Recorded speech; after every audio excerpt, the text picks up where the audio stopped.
புதையல் உங்களை அன்புடன் வரவேற்கிறது.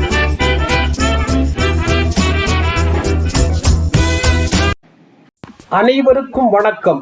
இந்த பதிவில் ஒரு வண்ணமயமான ரோஜா மலரின் படத்தை பார்த்து அதே அளவில் வரைந்து அதற்கு பென்சில் ஷேடிங் கொடுக்கும் முறையை பார்க்க போகிறோம். தேவையான பொருட்கள்: ரோஜா மலருடைய ஒரு படம், குவார்ட்டர் சைஸ் சார்ட் பேப்பர் அல்லது டிராயிங் நோட் புக். இந்த குவார்ட்டர் சைஸ் சார்ட் பேப்பர்ல சொரசொரப்பான பகுதியை நாம் எடுத்துக்கொள்ள வேண்டும். அதன் பிறகு ஸ்கேல், ஹெச்பி பென்சில், லைட் ஷேடுக்கு 2H பென்சில், டார்க் ஷேடுக்கு 8B பென்சில், அதிகப்படியான டார்க் ஷேடுக்கு 10B பென்சில், அப்புறம் பிளண்டிங் ஸ்டம்ப்ஸ் 2, எரேசர்.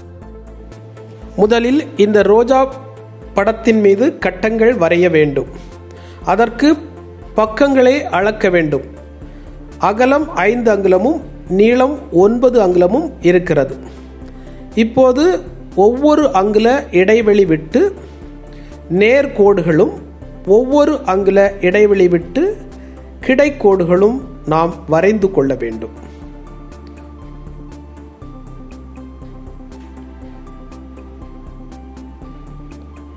இப்போது படம் முழுவதும் கட்டங்களால் நிரப்பப்பட்டு இருக்கிறது.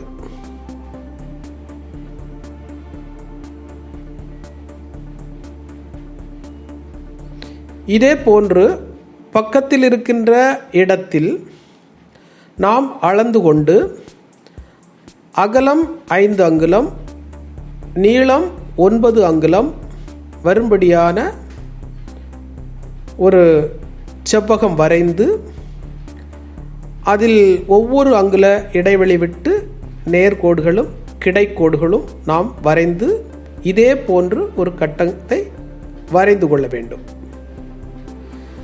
இப்போது முதலிலிருந்து நாம் வரைய ஆரம்பிக்க வேண்டும். முதல் வரிசை மேலிருந்து கீழாக இரண்டாவது கட்டத்தில் அந்த ரோஜா படத்தில் உள்ள இதழ்கள் எவ்வாறு செல்கின்றதோ அதை அப்படியே வரைய வேண்டும். அதே போல் அந்த வரிசையில் கீழிருந்து மூன்றாவது வரியில் அந்த இலையின் விளிம்பு. அதன் பிறகு இரண்டாவது வரிசையில் இரண்டாவது கட்டத்தில் அந்த இதழ் அந்த கட்டத்தின் வழியாக எங்கெங்கெல்லாம் இருக்கிறதோ அதை நன்றாக கவனித்து அதே அளவுகளில் அப்படியே வரைய வேண்டும் பார்த்து. இப்படி மேலிருந்து கீழாக ஒவ்வொரு கட்டங்களாக பார்த்து அந்த கட்டத்துக்குள் அந்த வளைவுகள் எங்கே செல்கிறது என்பதை பார்த்து அந்த கட்டத்தை நிரப்பி நிரப்பி வரைந்து கொண்டே வர வேண்டும். ஆரம்பத்தில் இப்படி வரைந்து தான் பழக வேண்டும். அதாவது ஒவ்வொரு வரிசையிலும் மேலிருந்து கீழாக பார்த்து ஒவ்வொன்றாக வரைந்து அதை நிறைவு செய்ய வேண்டும். மூன்றாவது கட்டத்திலும் அதே மாதிரி தான். மூன்றாவது வரிசையிலும் இரண்டாவது கட்டத்தில் என்ன இருக்கிறது என்பதை பார்த்து அதை அப்படியே வரைய வேண்டும். இப்படி ஒவ்வொன்றாக நாம் வரைந்து வருகின்ற பொழுது நமக்கே தெரியும் இந்த படம் அங்கு இருப்பது போல அழகாக அப்படியே வருகிறது என்பது தெரியும். வரிசையாக அப்படி வரைய வேண்டும். ஒவ்வொரு கட்டங்களாக நிரம்பி அப்படியே அழகாக வரும்.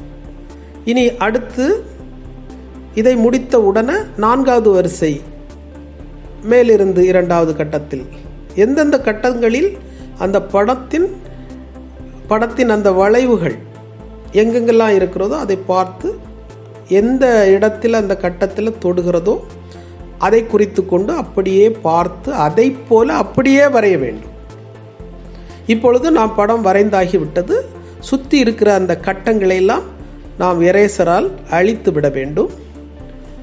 சுற்றி அப்படி அழித்த பிறகு படத்திற்குள்ள இருக்கிற கோடுகளையும் நாம் மெதுவாக அழிக்க வேண்டும்.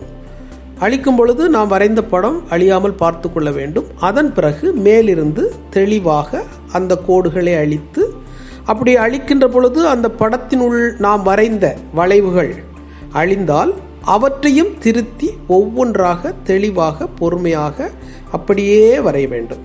மேலிருந்து ஒவ்வொன்றாக முடித்து கொண்டே அந்த கோடுகளை அழிக்க வேண்டும். அழித்துவிட்டு அந்த படத்தை தெளிவாக அப்படியே வரைய வேண்டும். இப்படி ஒவ்வொன்றாக அழித்து அழித்து தெளிவாக அழகாக நாம் வரைய வேண்டும்.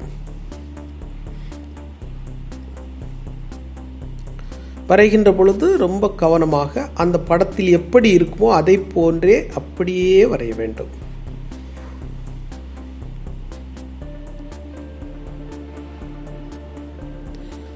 இப்போது படம் முழுவதும் நாம் வரைந்து விட்டாச்சு. இனி நாம ஷேடிங் கொடுக்க போகிறோம். அது லைட் ஷேடிங் கொடுக்கணும். 2H பென்சிலை வச்சு சர்க்கிளாக அந்த படத்தில் டார்க்காக எங்கே இருக்கோ, அந்த சிவப்பு வண்ணம் டார்க்காக எங்கே இருக்கோ அந்த இடத்துல ஷேடிங்கை நம்ம கொடுக்கணும். ஷேடிங் கொடுக்கும் பொழுது லைட் சைடில் தான் நம்ம முதல்ல கொடுத்து பழக வேண்டும்.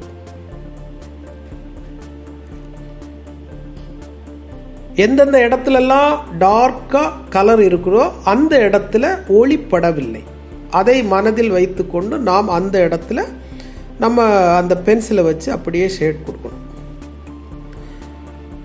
நாம் ஷேட் கொடுக்கும் பொழுது அடியில் ஒரு பேப்பரை போட்டுக்கொள்ள வேண்டும். ஏனென்றால் நம்முடைய கைப்பட்டு நாம் வரைந்திருக்கிற படம் அழிந்து விடக்கூடாது என்பதற்காக. அப்படியே ஒவ்வொன்றாக மேலிருந்து வரிசையாக பார்த்து பார்த்து ஒவ்வொரு இதழிலும் எங்கெங்கே டார்க் கலர் இருக்குதோ அந்த இடத்துல ஷேட் கொடுக்கணும்.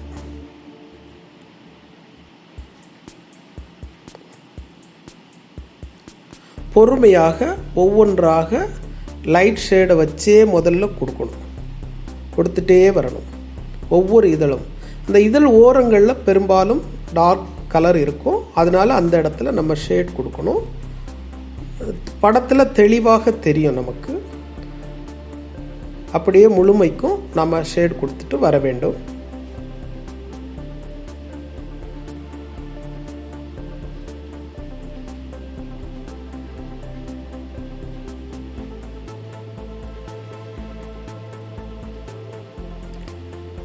இதழ்கள் முழுவதும் இவ்வாறு நம்ம ஷேட் கொடுத்த பிறகு அதற்கீழ் இருக்கின்ற பகுதிகள் அது வேற வண்ணத்தில் இருந்தாலும் நம்ம அங்கே எங்கே டார்க் ஷேடு கொடுத்துருக்காங்க, டார்க் கலர் இருக்குதோ அதில் நம்ம அந்த ஷேடை அப்படியே கொடுக்கணும். அதன் பிறகு இலை பகுதி, அதுலேயும் பச்சை வண்ணம் இருக்கிறது, அதில் எதில் டார்க்காக இருக்குதோ அந்த இடத்துல நம்ம அந்த ஷேடை கொடுக்கணும்.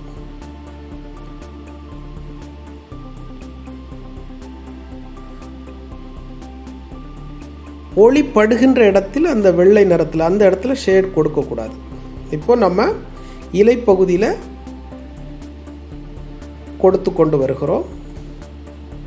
இப்போ நம்ம 2H பென்சில் வச்சு தான் கொடுத்துக்கிட்டு இருக்கிறோம். லைட் ஷேடாக தான் இருக்கும். கடைசியில் நாம் தண்டு பகுதியிலையும் எங்கெங்கெல்லாம் ஷேடு கொடுக்கணுமோ அதை பார்த்து அப்படியே கொடுக்கணும். இப்போது HP பென்சிலை வச்சு நம்ம என்ன செய்யலாம், டார்க்காக கொடுக்க ஆரம்பிச்சிடலாம்.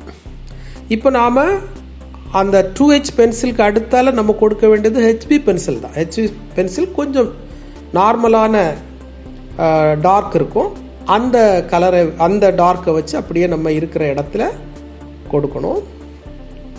எங்கெங்கெல்லாம் டார்க் இருக்கிறோ அந்த இடத்துல மட்டும் கொஞ்சம் அதை அப்படியே நம்ம கொடுக்கணும். அப்புறம் இந்த ஸ்டெம்பு, பிளண்டிங் ஸ்டெம்பு வச்சு நம்ம ரெண்டையும் லைட் ஷேடையும் இப்போ கொடுத்துருக்க அந்த டார்க் ஷேடையும் அப்படியே மிக்ஸ் பண்ணி ஸ்மூத் பண்ணணும். ஒவ்வொரு இடத்துலையும் நம்ம அப்படி கொடுக்கும் பொழுது ஏதாவது இடையில விடுபட்டு இருந்தால் அதெல்லாம் நிரம்பி அப்படியே அழகான ஒரு தோற்றம், பென்சில் வைத்து வரைந்தது மாதிரி இல்லாதது மாதிரி இருக்கும். அப்படியே கொடுத்து கொண்டு வர வேண்டும். இனி நம்ம அதிகப்படியான டார்க் கொடுப்பதற்கு 10B பென்சில் எடுத்து எங்கெங்கெல்லாம் டார்க் அதிகமாக இருக்கிறதோ அந்த இடத்துல மட்டும் அதை அப்படியே மிக்ஸ் பண்ணி அப்படியே ஷேடிங், இந்த டார்க் ஷேட்லேருந்து லைட் ஷேடு வர்றது மாதிரி அப்படியே எங்கெங்கெல்லாம் இருக்குதோ அந்த இடத்துல நம்ம தெளிவாக அங்கே இருப்பது போல் அப்படியே கொடுக்க வேண்டும். இந்த இடங்களிலெல்லாம் ஒளிப்படாத இடம், அதனால் நமக்கு டார்க்காக தெரியுது. அந்த இடத்துல நம்ம அப்படியே தெளிவாக கொடுக்க வேண்டும். இலைகளிலும் அதே போல் தான், அங்கே எங்கே டார்க் இருக்கோ அந்த இடத்துல இந்த 10B பென்சில் வச்சு அப்படியே கொடுக்கணும். தண்டு பகுதி, இலைப்பகுதி எல்லாவற்றிலும் அதே மாதிரியே கொடுக்கணும்.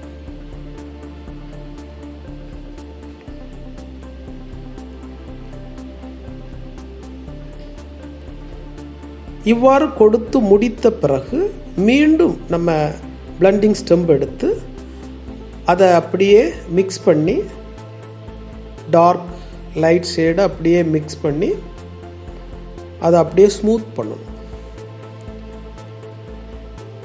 அதை கொடுத்த உடனே ஒரு நல்ல ஒரு பார்ப்பதற்கு அங்கே இருக்கிற படம் போலே இங்கே நிழல் ஓவியமாக அழகாக நமக்கு தெரியும். இப்போ நாம் இந்த படத்தை பார்த்து அப்படியே, அதாவது கருப்பு வெள்ளை நிழல் ஓவியமாக வரைந்திருக்கிறோம். கடைசியில் நமக்கு அந்த ஒயிட் இருக்கிற பகுதியில் நாம் எரேசரை வைத்து அழித்து விட வேண்டும். இப்போது நாம் தேவையில்லாத பகுதிகளை அழித்துவிட்டு இப்போது பார்க்கிறோம் அந்த படம் நம்ம நிழல் ஓவியத்தில் அழகாக இருக்கிறது. இதே போல நீங்கள் வேறு படங்களையும் இதே மாதிரி நிழல் ஓவியமாக வரைந்து பழகலாம். அடுத்த பதிவில் இன்னொரு வித்தியாசமான ஷேடிங்கோடு உங்களை சந்திக்கிறேன். நன்றி, வணக்கம்.